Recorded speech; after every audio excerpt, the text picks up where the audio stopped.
So using food as a reward or a punishment is never a great idea and should be avoided whenever possible.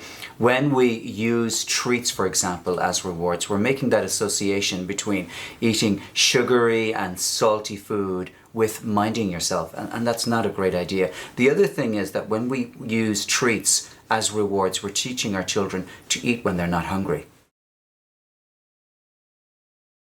So when we say that we always use treats as a way to get our children to behave, what we're kind of saying to ourselves is that we've fallen into kind of a default position where our children will now expect treats always. And I would go back to the principle of how we learn and how we make changes, and we do that by making tiny steps, by not saying to ourselves, now I can never use treats, but by saying that I'll use treats maybe less often. So when you find yourself about to reward your child's behavior with a treat, try to kind of stop, take a deep breath, and to think, why am I doing this? Is this a good idea? What did I do the last time? And if the last time was a treat, maybe this time is something special, like, I don't know, reading together, by going outside, by maybe some other form of affection. But also to remember that treats can be something as simple as a hug,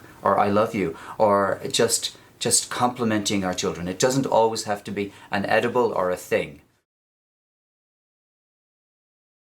When we introduce a change that is beneficial for our children, could be, a bedtime routine, it could be drinking more water, it could be a simple little change that our particular little guy finds challenging. We can feel really guilty about that because, oh, it's daylight and I'm sending my child to bed.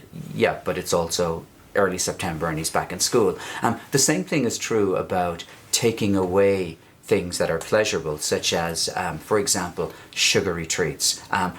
Our child has gotten used to having those, and we can feel quite guilty as a parent. I think what we need to do as parents, we need, again, to remind ourselves, why am I doing this? Am I doing this for my child's interest, in their interest? And if the answer is yes, I believe that this is a good idea for my child, then keep doing it. It's going to be difficult.